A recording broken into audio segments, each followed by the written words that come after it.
খুলেছে নরকের দরজা। বিজ্ঞানীরা এতদিন ধরে এই একটা জিনিসেরই ভয় পাচ্ছিলেন। বলা হয়ে থাকে এই নরকের দরজা খোলার পর থেকে পৃথিবী ধীরে ধীরে ধ্বংস হতে থাকবে। বিজ্ঞানীরা এখনো এটিকে থামানোর চেষ্টা করে যাচ্ছে, কিন্তু এটা দিনের পর দিন বড় হয়েই যাচ্ছে। সবথেকে অদ্ভুত ব্যাপার হলো এত বড় একটা জিনিস এখনো ধামাচাপা দিয়ে রাখা হচ্ছে। তাহলে বিশাল মরুভূমির মাঝে এই নরকের দরজা খুলল কিভাবে? কবে নাগাদ এটি বন্ধ হবে, আর কেন মানুষেরা এটি কাছ থেকে দেখার পর রাতের বেলা আর ঘুমাতে পারেন না? বিজ্ঞানীরা আগেই জানতেন একদিন নরকের দরজা ঠিকই খুলবে, কিন্তু এটা যে মরুভূমির মধ্য দিয়ে খুলবে এটা তারা বুঝতে পারেনি। দূর থেকে দেখলে আপনার মনে হতে পারে এটা একটা আগ্নেয়গিরি, কিন্তু একটু কাছে গেলেই বুঝতে পারবেন এটা আগ্নেয়গিরি না, বড় বিশাল মরুভূমির মধ্যে তৈরি হওয়া কোনো গর্ত থেকে আগুন বের হচ্ছে। এর চারপাশে বেড়া দেওয়া আছে ঠিকই, কিন্তু এটা ধীরে ধীরে বড় হচ্ছে। আর এটাই বিজ্ঞানীদের সবথেকে বড় আতঙ্কের কারণ। এই আগুন থামানোর জন্য গত বছরও বিলিয়ন বিলিয়ন ডলার খরচ করেছে বিজ্ঞানীরা, কিন্তু এই আগুনের সমস্যা হলো এটা যতবার থামানোর চেষ্টা করা হয় ততই এটা বড় হতে থাকে। তুর্কমেনিস্তানের রাজধানী থেকে 260 কিলোমিটার দূরে কারাকুম মরুভূমিতে খুলেছে এই নরকের দরজা। এটা 70 মিটার চওড়া এবং 30 মিটার গভীর। এটার নাম দিয়েছেন বিজ্ঞানীরা ডোর টু হেল বা নরকের দরজা। এটাকে নরকের দরজা বলার কারণ হলো এই আগুন কোনোভাবেই থামানো যায় না।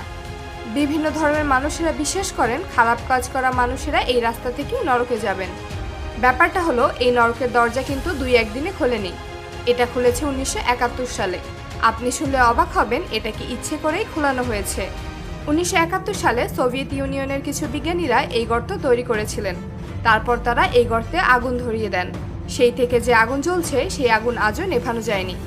সবথেকে অদ্ভুত ব্যাপার হলো এই গর্ত তৈরি হওয়ার 50 বছর পরেও বিশ্বের অধিকাংশ মানুষরা এর ব্যাপারে কিছুই জানে না, কেননা সে দেশের সরকার এ ব্যাপারে কাউকে কিছু জানতেই দেয়নি। আপনি যদি এই গর্তের কাছে যান তাহলে কিছু অদ্ভুত শব্দ শুনতে পাবেন। যারা কাছ থেকে এই গর্ত দেখেছেন অনেকেই বলেন এটা শুধু আগুন না, এটা একটা অভিশাপ। এই গর্তের আশেপাশে অনেকেই রাত কাটানোর চেষ্টা করেছে।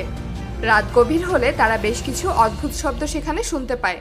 অনেকেই বলেন এই গর্তের ভেতরে তারা চিৎকারের আওয়াজ শুনতে পায়, কিন্তু আগুনের ফুসফুস শব্দে সেই শব্দ হারিয়ে যায়। এই গর্তের ওপাশে কি আছে এটা জানার জন্য বিজ্ঞানীরা অনেক অনুসন্ধান করেছে, কিন্তু অদ্ভুত ব্যাপার হলো এই গর্তে সর্বক্ষণ আগুন জ্বললেও এর মধ্যে অনেক ছোট ছোট জীবন রয়েছে। কিন্তু বিজ্ঞানীরা আসলেই জানে না তারা এখানে ঠিক কিভাবে বেঁচে আছে। অনেক সন্ন্যাসীদের মতে এই গর্ত আরেকটু খুললেই দেখা যাবে নরক, যেখানে পাপের শাস্তি দেওয়া হবে। স্থানীয়রা এই গর্তের পূজা করে থাকে। বলা হয়ে থাকে আপনি যদি আপনার শত্রুকেও এই নরকের দরজা দেখাতে পারেন তাহলে সে আর আপনার শত্রু হবে না। তাহলে এই আগুন জ্বলছে কিভাবে? উত্তরটা খুবই সহজ। 1971 সালে যারা এখানে খনন করতে এসেছিলেন তারা মূলত ভুল করে গ্যাসের খনিতে খনন করেছিলেন। তারা যখন বুঝতে পারলেন এখান থেকে গ্যাস বের হচ্ছে, তারা ভাবলেন এখানে আগুন জ্বালিয়ে দিলে সেই গ্যাস দ্রুত পুড়ে শেষ হয়ে যাবে। কিন্তু অদ্ভুত ব্যাপার হলো 50 বছর পার হয়ে গেলেও সেই আগুন আজও থামেনি। অবাক করার মতো ব্যাপার হলো বিশ্বের অনেক বড় বড় দেশ এই আগুন থামানোর অনেক চেষ্টা করেছে, কিন্তু কোনোভাবেই এই আগুন থামানো যায়নি। তাই আজও যদি আপনি সেখানে যান এই আগুন সেখানে দেখতে পাবেন। কিন্তু সমস্যার ব্যাপার হলো এই আগুন ধীরে ধীরে বাড়ছে, আশেপাশের মাটিও ধীরে ধীরে ধসে পড়ছে। হয়তো একদিন দেখা যাবে কয়েক শত কিলোমিটার এলাকা এই নরকের ভেতর ধসে গিয়েছে, আর তখন হয়তো আমরা কোনোদিন এই আগুন আর থামাতে পারবো না। তুর্কমেনিস্তানের সরকার 2022 সালে এটাকে বন্ধ ঘোষণা করে, কিন্তু এটা এখনো বন্ধ হয়নি। এটাকে কেন বন্ধ করা হচ্ছে না কিংবা কেন বন্ধ করা যাচ্ছে না এর সঠিক তথ্য এখনো পাওয়া যায়নি। তবে এটা অস্বাভাবিক কোনো কিছু নয় যে বিশ্বের আরও অনেক জায়গায় এমন নরকের দরজা খুলতে পারে। তখন হয়তো গোটা পৃথিবী এই নরকের মধ্যে ডুবে যাবে।